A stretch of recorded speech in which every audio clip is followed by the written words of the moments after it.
Hello guys, welcome back to my YouTube channel. तो आज का हमारा टॉपिक है क्या? पैनक्रियाटाइटिस। तो पैनक्रियाटाइटिस क्या कंडीशन है, इसको हम आज अच्छे से समझेंगे। पैनक्रियाटाइटिस को समझने से पहले हम एक ब्रीफ इंट्रोडक्शन लेंगे किसका? एनाटॉमी ऑफ पैनक्रियाज का, ताकि हम समझ सकें कि पैनक्रियाज क्या है। और इसको समझने के बाद हम समझेंगे कि इसकी जो कंडीशन है पैनक्रियाटाइटिस वो क्या है। तो चलिए समझते हैं पैनक्रियाटाइटिस क्या है। जैसे मैंने आपको यहाँ एक डायग्राम दिखा रखा है कि ये क्या है, ये जो आपको दिख रहा है लीफ लाइक स्ट्रक्चर, ये क्या होता है? हमारा पैनक्रियाज होता है। और ये इसकी लोकेशन क्या होती है? Behind the stomach. यानी कि जो हमारा पैनक्रियाज होता है ये स्टोमक के पीछे पाया जाता है। ठीक है, ये है वाइल डक्ट जो पैनक्रियाज में आके खुलती है, एंड ये ड्यूडेनम पार्ट हो गया, एंड ये स्टोमक पार्ट हो गया। ठीक है, बाकी इसका जो फंक्शंस है पैनक्रियाज का वो क्या होता है? तो आप जैसे जानते हैं कि जो हमारा पैनक्रियाज होता है वो दो तरीके से काम करता है। एक एक्सोक्राइन तरीके से काम करता है और एक एंडोक्राइन ग्लैंड के रूप में काम करता है। तो एक्सोक्राइन के रूप में क्या करता है? ये कुछ एंजाइम्स को क्या करता है? सीक्रेट करता है। और एंडोक्राइन के रूप में क्या करता है? ये कुछ हार्मोन को सीक्रेट करता है। तो जब ये क्या करता है, जो पैनक्रियाज है ये कुछ एंजाइम्स को किसी ग्लैंड की हेल्प से किसी दूसरे ऑर्गन तक अपने एंजाइम्स को पहुंचाता है, तब ये क्या करता है? एक्सोक्राइन की तरह काम करता है। तो ये क्या करता है? सीक्रेट्स करता है। क्या करता है? बहुत सारे एंजाइम्स हो गए, उनको सीक्रेट करता है। उनको हम क्या बोलते हैं? डाइजेस्टिव पैनक्रियाज एंजाइम बोलते हैं। जैसे कि एमाइलेज हो गया, ठीक है, लाइपेज हो गया, ट्रिप्सिन हो गया, एंड काइमोट्रिप्सिन हो गया। ये एंजाइम्स क्या करते हैं? हमारे फूड के डाइजेशन में हेल्प करते हैं।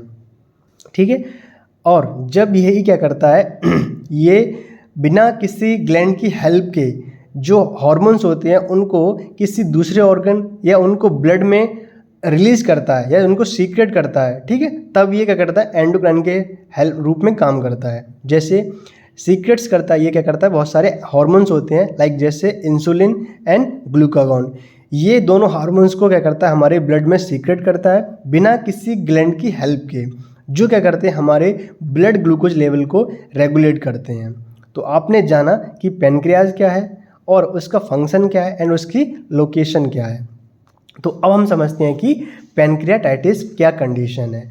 तो पैनक्रियाटाइटिस कुछ कंडीशन नहीं है, जिस भी शब्द जो भी टर्मिनोलॉजी होती है उसके सामने क्या आ जाए? आइटिस आ जाए, तो उसका मतलब क्या होता है? इन्फ्लामेशन।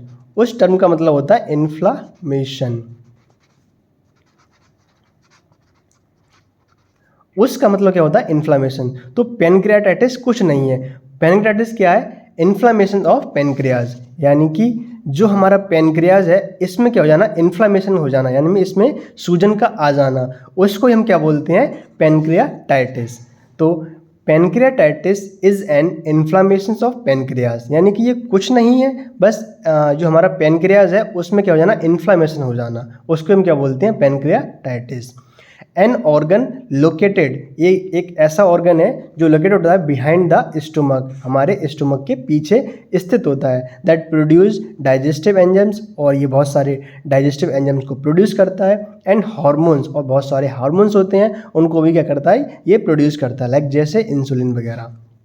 ठीक है, ये क्या करते हैं? जो डाइजेस्टिव एंजाइम्स होते हैं वो हमारे जो फूड होता है उसको डाइजेस्ट करने में हेल्प करते हैं, और जो हार्मोन्स होते हैं वो हमारे ब्लड ग्लूकोज लेवल को मेंटेन करके रखते हैं। तो ये था हमारा पैनक्रियाटाइटिस, उसकी डेफिनेशन। अब हम समझते हैं कि जो हमारा पैनक्रियाटाइटिस है उसके क्या टाइप होते हैं, मतलब वो कितने प्रकार का होता है। तो ये क्या होता है? दो टाइप का होता है, एक एक्यूट और एक क्रॉनिक। तो एक्यूट पैनक्रियाटाइटिस क्या होता है? तो एक्यूट पैनक्रियाटाइटिस क्या होता है? कुछ नहीं होता है, बस ये क्या होता है? सडन इन्फ्लामेशन, यानी कि एक ऐसी कंडीशन जो हमारे पैनक्रियाज में अचानक से हो जाती है, उसको हम क्या बोलते हैं? एक्यूट। और ये क्या होती है? कुछ थोड़े समय के लिए होती है। और ये जो एक्यूट पैनक्रियाटाइटिस होता है वो क्या होता है? यूजुअली रिवर्सिबल कंडीशन है, यानी इस कंडीशन को हम ठीक कर सकते हैं, इसको हम वापस से उसी सेम कंडीशन में ला सकते हैं। तो उसको हम बोलते हैं एक्यूट पैनक्रियाटाइटिस, और ये सडन ऑनसेट होता है। बात करते हैं हम क्रॉनिक पैनक्रियाटाइटिस की। तो क्रॉनिक जो पैनक्रियाटाइटिस होता है ये कंडीशन क्या है? जब हम एक्यूट पैनक्रियाटाइटिस को ट्रीट ना करें और ये कंडीशन लॉन्ग टाइम तक कंटिन्यू बनी रहे, तब ये क्या करती है? क्रॉनिक पैनक्रेटाइटिस का रूप ले लेती है, जैसे लॉन्ग स्टैंडिंग इन्फ्लामेशन, यानी कि यदि लंबे समय तक क्या होता है इन्फ्लामेशन की कंडीशन बनी रहती है किसमें, पैनक्रियाज में, तो वो क्या करती है क्रॉनिक पैनक्रेटाइटिस का रूप ले लेती है, लीडिंग टू परमानेंट डैमेज। और ये जो क्रॉनिक पैनक्रेटाइटिस है इसमें क्या होता है यदि आप इसको ट्रीट नहीं करते हैं तो ये कंडीशन हमारे पैनक्रियाज को परमानेंटली डैमेज कर देगी। तो ये थे इसके टाइप और क्या इसकी डेफिनेशंस। अगर आपको इसका स्क्रीनशॉट लेना है तो आप इसका स्क्रीनशॉट ले सकते हैं। आगे हम बढ़ते हैं अपने कॉजेज़ पर कि जो हमारा पैनक्रेटाइटिस है वो किस वजह से हो रहा है, मतलब हमारी बॉडी में पैनक्रेटाइटिस आखिर क्यों हुआ। तो इसका जो कॉजेज़ है, जो कारण है, जो इटियोलॉजी है, वो सबसे मोस्ट कॉमन जो कॉज आता है वो क्या आता है, गॉल स्टोन, यानी कि हमारे गॉल ब्लैडर में स्टोन का फॉर्मेशन हो जाना। ये क्या है, एक मोस्ट कॉमन कॉज है किसका, पैनक्रेटाइटिस का।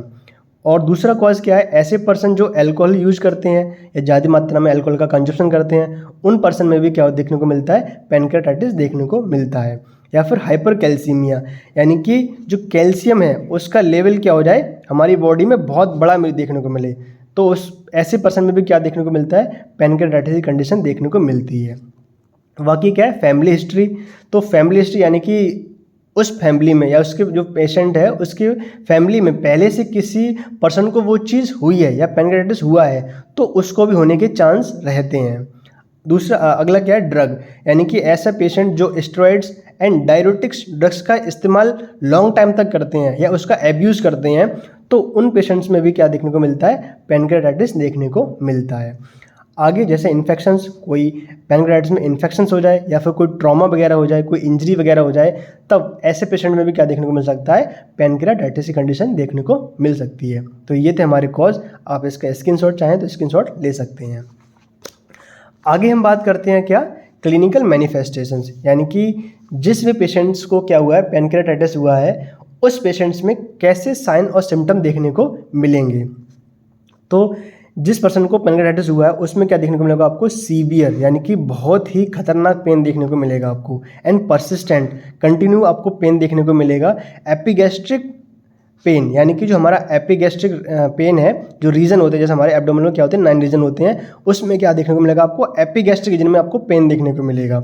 और ये जो पेन होता है वो कैसा होता है, रेडिएटिंग टू बैक, यानी कि ये हमारा एपिगैस्ट्रिक रीजन में स्टार्ट होगा पेन ये, और ये हमारे बैक साइड, हमारी बॉडी के बैक साइड में चला जाएगा, रेडिएट हो जाएगा। इस तरह का ये पेन आपको देखने को मिलेगा पैनक्रेटाइटिस की कंडीशन में। अच्छा, जो ये पेन होता है इसको आप रिलीव कर सकते हैं कैसे, रिलीव्ड बाय लीन फॉरवर्ड, यानी कि आप लीन फॉरवर्ड की पोजीशन में जब आप बैठ जाएंगे तो आप इस पेन को ट्रीट कर सकते हैं। ये पोजीशन कैसे बनाते हैं, जैसे हमारा एब्डोमिनल एरिया है उसके सामने हम पिलो रख लेते हैं एक, और पिलो रखे अपना जो हेड होता है वो क्या कर देते हैं, फॉरवर्ड डाउन कर देते हैं, ठीक है, जिसकी वजह से क्या होता है, जो हमारा पेन होता है वो रिलीफ हो जाता है। और ऐसे पेशेंट जिसको पैनक्रेटाइटिस हुआ है उसमें नोजिया की कंडीशन देखने को मिलेगी आपको, एंड वॉमिटिंग देखने को मिलेगी, यानी कि उस पेशेंट को वॉमिटिंग और नोजिया की कंडीशन देखने को मिल सकती है। एब्डोमिनल टेंडरनेस, यानी कि जिस व्यक्ति को पैनक्रेटाइटिस की कंडीशन है वह व्यक्ति क्या करेगा, जब आप उसके एब्डोमिनल एरिया को टच करोगे तो उस व्यक्ति को बहुत तेज़, बहुत तीव्र पेन होगा, एंड वो व्यक्ति क्या करेगा, आपको उस जगह पर टच भी नहीं करने देगा, ठीक है। और आगे क्या, फीवर, यानी कि उस व्यक्ति को फीवर भी आपको देखने को मिल सकता है। एंड टैकीकार्डिया, उसकी जो हार्ट बीट है वो क्या होगी, एबव 100 से ऊपर देखने को मिलेगी आपको, यानी कि टैकीकार्डिया, उसकी हार्ट बीट आपको ज़्यादा देखने को मिलेगी। And hypotension, hypotension in severe case, यदि आप पैनक्रेटाइटिस को ट्रीट नहीं करते हैं, ठीक है, और ये लॉन्ग टाइम तक बना रहता है तो उस पेशेंट में हाइपोटेंशन, यानी कि उसका जो बीपी है वो भी आपको डाउन देखने को मिलेगा, ठीक है। बाकी ये जो मेन साइन है, ये साइन बहुत ही इंपॉर्टेंट है, ये कई कंपटीशन एग्जाम में पूछे जा चुके हैं। जैसे ग्रे टर्नर साइन, तो ग्रे टर्नर साइन क्या होता है, जो हमारा फ्लैंक रीजन होता है, जैसे मान लो हमारी ये बॉडी है, ये क्या है, अम्बिलिकल एरिया है, तो जो फ्लैंक रीजन होता है जहाँ पर हमारी किडनी पाई जाती है उस एरिया में क्या देखने को मिलता है आपको, ब्लूइश डिस्कलरेशन, यानी कि आपको नीला नीला नीले ब्लू कलर का कलर देखने को मिलेगा आपको उस एरिया में। एकाइमोसिस वगैरह ब्रूसिंग देखने को मिलेगी आपको उस एरिया में, या डिस्कलरेशन देखने को मिलेगा, तब आप उसको बोलते हैं क्या, ग्रे टर्नर साइन, जो फ्लैंक रीजन में देखने को मिलेगा आपको। एंड कुलिन साइन, तो कुलिन साइन क्या है, पेरी अम्बिलिकल रीजन, यानी कि जो हमारे पेरी अम्बिलिकल रीजन है उस एरिया में यदि क्या देखने को मिलती है आपको ब्लूइश डिस्कलरेशन देखने को मिलता है, आपको नीला कलर देखने को मिलता है, तो वो साइन क्या कहलाता है, कोलिन साइन कहलाता है। और ये दोनों साइन बहुत ही इंपॉर्टेंट साइन है और कई बार कई कॉम्पिटिटिव एग्जाम में पूछे गए हैं। तो ये थे हमारे क्लिनिकल मैनिफेस्टेशंस। आप चाहें तो इसका स्क्रीनशॉट ले सकते हैं। आगे हम बढ़ते हैं अपनी पैथोफिजियोलॉजी पे, यानी कि पैथोफिजियोलॉजी मतलब क्या होता है कि जो पैनक्रेटाइटिस है वो कंडीशन कैसे हमारी बॉडी में अकर हुई। तो ड्यू टू इटियोलॉजिकल फैक्टर, यानी कि किसी भी इटियोलॉजिकल फैक्टर जो मैंने आपको ऊपर कॉज बताए उसमें से कोई भी ऐसा कारण, एक कारण लेते हैं हम, वो क्या करता है, ऑब्सेशन कर देता है, यानी कि ऑफ पैनक्रियाटिक डक्ट, यानी कि जो पैनक्रियाटिक डक्ट है उसमें क्या कर देता है, ऑब्सेशन कर देता है, यानी रुकावट कर देता है उसमें, जिसकी वजह से क्या होता है, प्री मैच्योर एक्टिवेशंस ऑफ ट्रिप्सिनोजन। जो ट्रिप्सिनोजन है उसका प्री मैच्योर क्या होता है, एक्टिवेशन होता है, और एक्टिवेशंस ऑफ अदर एंजाइम्स, और जो अदर एंजाइम्स जैसे लाइपेज हो गया एंड एमाइलेज हो गया, ये क्या है, हमारे पैनक्रियास से रिलीज होते हैं, इनका क्या हो जाता है, एक्टिवेशन हो जाता है, यानी कि ये ओवर एक्टिव हो जाते हैं, जिसकी वजह से क्या होता है, auto digestions of pancreatic tissues.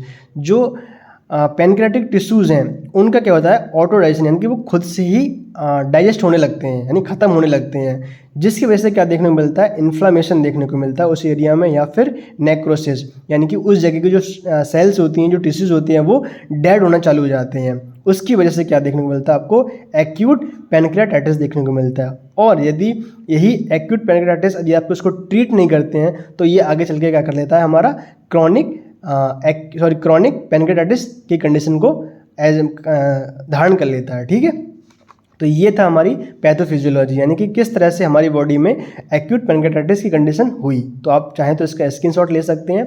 और आगे हम चलते हैं कि हमारा इसके बाद पैथोफिजियोलॉजी वाला क्या है, डायग्नोस्टिक एवेल्यूएशन, यानी कि किस तरह से आप पता करेंगे कि उस व्यक्ति को क्या हुआ है, पैनक्रियाटाइटिस की कंडीशन हुई है।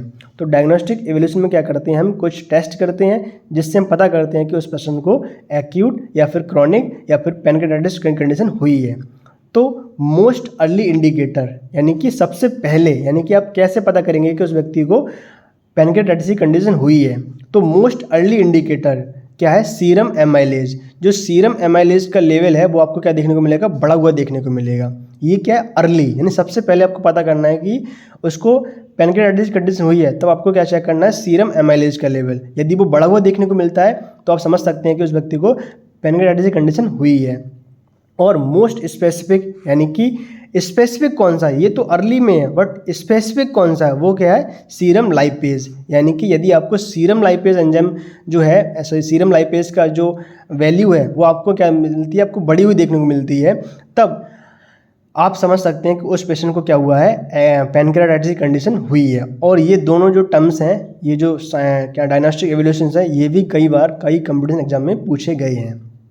बाकी आप उसका CBC कर सकते हैं। यदि उसको इन्फेक्शन हुआ है तो जो WBC काउंट है वो आपको बढ़े हुए देखने को मिलेंगे। सीरम कैल्शियम लेवल, यदि उसकी कैल्शियम का लेवल, सीरम में कैल्शियम का लेवल बढ़ा हुआ है, तब भी उस पेशेंट को क्या हो सकता है, पैनक्रियाटाइटिस की कंडीशन हो सकती है। एंड ट्राइग्लिसराइड्स का लेवल भी क्या देखने को मिलेगा, आपको बढ़ा हुआ देखने को मिलता है, तब आप समझ सकते हैं। बाकी आप क्या कर सकते हैं, उसका इमेजिंग टेस्ट कर सकते हैं। यदि जो सीवियर कंडीशन है कोई, यानी जो पैनक्रियाटाइटिस है वो तो सीवियर हो जाता है, तब आप इसको कर सकते हैं, इमेजिंग टेस्ट कर सकते हैं। जैसे USG एब्डोमेन, यानी कि जो हमारा एब्डोमेन है उसका आप क्या कर सकते हैं, अल्ट्रासाउंड कर सकते हैं, एंड CT स्कैन, और उस एरिया का क्या कर सकते हैं आप, CT स्कैन कर सकते हैं, जिसकी हेल्प से आप पता कर सकते हैं कि उस पर्सन को क्या पैनक्रियाटाइटिस हुआ है कि नहीं। आगे हम बात करते हैं क्या, मैनेजमेंट की। तो हमने देखा कि पैनक्रियाटाइटिस क्या था, अब हम उसका क्या करेंगे, मैनेजमेंट, हम उसको कैसे ट्रीट कर सकते हैं। तो जो पर्सन, जिस व्यक्ति को पैनक्रियाटाइटिस की कंडीशन हुई है, उस व्यक्ति को हमेशा आप एक बात याद रखना कि उस व्यक्ति को कभी भी खाना नहीं देते हैं, यानी कि उस व्यक्ति को क्या करते हैं, हम NPO रखते हैं, नथिंग बाई माउथ, यानी कि हम उसको, उस पर्सन को मुंह से कुछ नहीं खिलाते हैं, यानी हम उसको खाली पेट रखते हैं। बट यदि आप उसको खाली पेट रखेंगे तो उसकी एनर्जी डाउन हो जाएगी और पर्सन उसकी कंडीशन भी मर सकता है, यानी कि बिना एनर्जी के मर सकता है। बट इसके लिए हम क्या ट्रीट करते हैं, उसको IV फ्लूइड देते हैं, यानी कि IV लाइन की मदद से क्या करते हैं, हम उसको IV फ्लूइड देते हैं ताकि उसकी बॉडी में एनर्जी बनी रहे। जैसे कि रिंगर लैक्टेट देते हैं या फिर नॉर्मल सलाइन जो है उसको हम IV लाइन की हेल्प से प्रोवाइड करते हैं। ठीक है, बाकी हम उसका पेन का मैनेजमेंट करेंगे, क्योंकि उसको बहुत सीवियर पेन हो रहा है, तो उस पेन मैनेजमेंट के लिए क्या करते हैं, हम एनाल्जेसिक देते हैं उसको, जो टैबलेट्स होती हैं, जैसे एग्जांपल में ट्रामाडोल वगैरह, ठीक है। ये आप टैबलेट देंगे उसको, ताकि उसको जो पेन है उसको रिलीफ मिल सके। एंड एंटी एमेटिक देंगे, जो उस व्यक्ति को वॉमिटिंग जैसा फील हो रहा था उसको ट्रीट करने के लिए क्या देते हैं, हम एंटी एमेटिक देते हैं, जैसे ऑन्डिसेट्रॉन एग्जाम्पल के तौर पर। एंड एंटीबायोटिक्स, यदि उसको इन्फेक्शन हुआ है तब आप उसको क्या दे सकते हैं, एंटीबायोटिक दे सकते हैं, जैसे अमोक्सिसिलिन, ठीक है। ट्रीट अंडरलाइनिंग कॉज, और जो भी अंडरलाइनिंग कॉज है जिसकी हेल्प से पैनक्रियाटाइटिस हो रहा है उसको आपको ट्रीट करना है, जैसे स्टॉप एल्कोहल। आपको उस पेशेंट को एडवाइस देनी है कि वह पेशेंट क्या करे, एल्कोहल को स्टॉप कर दे। एंड कंट्रोल कैल्शियम और ट्राइग्लिसराइड्स जो लेवल है उसको आपको कंट्रोल करना है, कि वह पेशेंट जो कैल्शियम वाली डाइट्स हैं उनको कम खाए, ठीक है। तो ये था मैनेजमेंट। आगे हम देखते हैं कि इसका सर्जिकल मैनेजमेंट क्या है, यानी कि आप सर्जरी की हेल्प से कैसे आपको ट्रीट कर सकते हैं पैनक्रियाटाइटिस की कंडीशंस को। तो पहला आता है पैनक्रियाटोमी। तो पैनक्रियाटोमी क्या होता है, पैनक्रियाटोमी मतलब होता है पार्शियल और कंप्लीट रिमूवल ऑफ पैनक्रियाज, यानी कि आप उसको आधा या पूरी तरह से कंप्लीटली आप उसको रिमूव कर देंगे अपनी बॉडी से, तो उसको हम बोलते हैं पैनक्रियाटोमी। एक और आता है ERCP। इसका मतलब क्या, फुल फॉर्म क्या होता है, एंडोस्कोपिक रेट्रोग्रेड कोलेंजियो पैनक्रियाटोग्राफी, जिसका मतलब क्या होता है, stone remove from the common bile duct, यानी कि जो हमारी कॉमन बाइल डक्ट थी जिसकी वजह से क्या हो रहा था, जो गोल्ड स्टोन था वो आ रहा था उसमें, एंड ये क्या कर रहा था, मोस्ट कॉमन कॉज था किसका, हमारे एक्यूट पैनक्रियाटाइटिस का। तो उसको ट्रीट करने के लिए क्या करते हैं हम, जो स्टोन थी उसको रिमूव करने के लिए क्या करते हैं, हम ERCP करते हैं। ये एक प्रोसीजर होता है, इससे हेल्प से हम क्या करते हैं, उस स्टोन को रिमूव करते हैं, कहाँ से, बॉडी से। देन वो पर्सन क्या होता है, ट्रीट हो जाता है उस कंडीशन से, ठीक है। तो ये हमारी थी सर्जरी। आप चाहें तो इसका स्क्रीनशॉट ले सकते हैं सर्जरी का और मैनेजमेंट का, ठीक है। आगे हम चलते हैं नर्सिंग मैनेजमेंट। तो एज ए नर्स हमारा जो मेन फंक्शंस है वो क्या है, यही है कि हमें एज ए नर्स क्या फंक्शंस करने हैं ताकि पेशेंट को आराम मिले या हम उसको ट्रीट कर सकें। तो सबसे पहला क्या है, असेस पेन लेवल, यानी कि आपको पेशेंट का पेन लेवल चेक करना है, कैसे, पेन स्केल से, कि उस पेशेंट का लेवल कहाँ है पेन का, ठीक है। एंड वाइटल साइन, और आपको उस पेशेंट के जो भी वाइटल साइन है, जैसे टेम्परेचर वगैरह हो गया, रेस्पिरेशन हो गया, ठीक है, पल्स वगैरह हो गई, ये आपको अच्छे से उसकी मॉनिटर करनी है, ठीक है। एंड मॉनिटर इनपुट और आउटपुट चार्ट, आपको पेशेंट का इनपुट और आउटपुट चार्ट अच्छे से मॉनिटर करना है कि पेशेंट क्या खा रहा है और पेशेंट की बॉडी से क्या निकल रहा है, ठीक है। तो आपको ये दोनों चार्ट्स बहुत ही अच्छे से मॉनिटर करने हैं। एंड की पेशेंट NPO, और आपको पेशेंट को क्या रखना है, खाली पेट रखना है, मतलब पेशेंट्स माउथ के द्वारा कुछ इनटेक ना करे, ठीक है, ये आपको ध्यान रखना है। एंड एडमिनिस्टर IV फ्लूइड्स, और आपको जो IV फ्लूइड्स हैं वो आपको क्या करना है, एडमिनिस्टर करने हैं एज प्रिस्क्राइब, जो डॉक्टर ने प्रिस्क्राइब किए हैं वो फ्लूइड्स आपको क्या करना है, उस पेशेंट्स को एडमिनिस्टर करने हैं, ठीक है, देने हैं। Monitor electrolytes and lab values, जो भी इलेक्ट्रोलाइट्स वगैरह हैं, जैसे कैल्शियम हो गया, मैग्नीशियम हो गया या सोडियम हो गया, उनको आपको करना अच्छे से मॉनिटर करना है कि बॉडी में बढ़ा हुआ, उनका लेवल बढ़ा तो नहीं है, उनका लेवल घटा हुआ तो नहीं है, ठीक है। जो भी लैब वैल्यूज़ हैं उनकी वो आपको अच्छे से मॉनिटर करनी है। And administer medications and as ordered, और आपको जो मेडिकेशंस हैं जब डॉक्टर आपको ऑर्डर देता है तो आपको जो मेडिसिन वगैरह हैं वो आपको क्या करना है, पेशेंट्स को एडमिनिस्टर करनी है, उसको टाइमली प्रोवाइड करनी है, ठीक है। एंड प्रोवाइड रेस्ट और कंफर्ट्स, और आपको पेशेंट्स को एक रेस्ट प्रोवाइड करना है अच्छा सा, एंड कंफर्ट्स, एक काम एनवायरनमेंट आपको प्रोवाइड करना है ताकि उस पेशेंट्स को आराम मिल सके, ठीक है। और लास्ट क्या है, आपको हेल्थ एजुकेशन, आपको उस पेशेंट्स को हेल्थ एजुकेशन देनी है, क्या, कि अवॉइड करें पेशेंट्स एल्कोहल को, आपको उसको एडवाइस करनी है कि पेशेंट्स अवॉइड करें एल्कोहल को, यानी कि वह एल्कोहल को कंजप्शन ना करें। लो फैट डाइट, और उसको जो फैट है वो क्या करनी है, लो फैट डाइट है वो उसको इनटेक करनी है। एंड रेगुलर फॉलोअप, और जो भी फॉलोअप केयर वगैरह होती है उसको आपको रेगुलरली चेकअप कराना है और कंटिन्यू आपको इसकी देखभाल करनी है, ठीक है। तो ये थे हमारे नर्सिंग मैनेजमेंट, आप चाहें तो इसका स्क्रीनशॉट ले सकते हैं। बाकी आगे यदि हम इस पैनक्रियाटाइटिस को ट्रीट नहीं करते हैं तो क्या कॉम्प्लिकेशन हो सकती है उसकी वजह से। तो पहला आता है पैनक्रियाटिक नेक्रोसिस, यानी कि जो पैनक्रियाटिक है उसके जो टिश्यूज़ हैं, उसकी जो सेल्स हैं वो कम्प्लीटली डेड हो जाएंगी और ये ऑर्गन बिल्कुल ही डैमेज हो जाएगा और हमारी बॉडी में फंक्शन करने लायक बिल्कुल भी नहीं रहेगा यदि आप इसको ट्रीट नहीं करते हैं। एंड शॉक, और पेशेंट क्या हो सकता है, शॉक की कंडीशन में भी जा सकता है। एंड रीनल फेलियर, यदि आप इसको ट्रीट नहीं करते हैं तो आपकी किडनी भी क्या हो सकती है, फेल हो सकती है। मल्टी ऑर्गन फेलियर, और जिसकी वजह से क्या हो सकते हैं, और भी जो हमारी बॉडी में ऑर्गन है उनको भी क्या हो सकता है, दिक्कत हो सकती है, वो भी ऑर्गन क्या हो सकते हैं, फेल हो सकते हैं। तो ये था आज का हमारा टॉपिक पैनक्रियाटाइटिस। यदि आपको वीडियो पसंद आई है तो वीडियो को लाइक करें, शेयर करें, कमेंट करें और जुड़े रहें ऐसी ही इन्फॉर्मेटिव वीडियोस की जानकारी लेने के लिए। धन्यवाद।